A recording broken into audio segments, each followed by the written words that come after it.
Petani tradisional biasanya terjebak dalam perangkap harga yang ditentukan oleh para kapitalis tengkulak. Petani kadang tak mampu mematok harga jual produksinya sesuai harga pasar lantaran harga kerap ditentukan para tengkulak.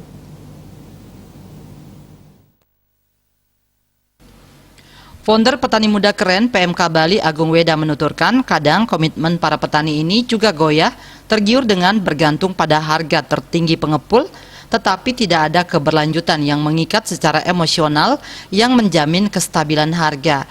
Ia pun menawarkan sebuah wadah dalam bentuk koperasi yang memberikan nilai tambah kepada para petani vanili.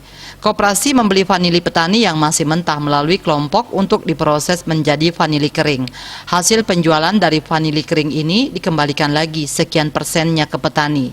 Ikatan ini kiranya mampu memutus mata rantai ketergantungan dengan tengkulak. Sementara itu, dosen pertanian UNUD Profesor Imade Suparto Utama mengatakan, sistem pertanian harus dituntaskan dari hulu ke hilir sehingga petani bisa mandiri. Harus sudah dikonsepkan dari proses awal semisal pembibitan, pemeliharaan, masa panen, hingga sasaran pasar dan standar harga. Standar kualitas hasil panen juga harus ada. Melalui koperasi yang dibentuk itu nantinya bisa ditentukan standar kualitas hasil panen dan harga yang stabil di pasaran. Ketua Perkumpulan Petani Vanili Singaraja Bali, Wayan Rinaya menyambut baik hadirnya koperasi yang nantinya bisa menjadi solusi bagi para petani agar bisa berkelanjutan.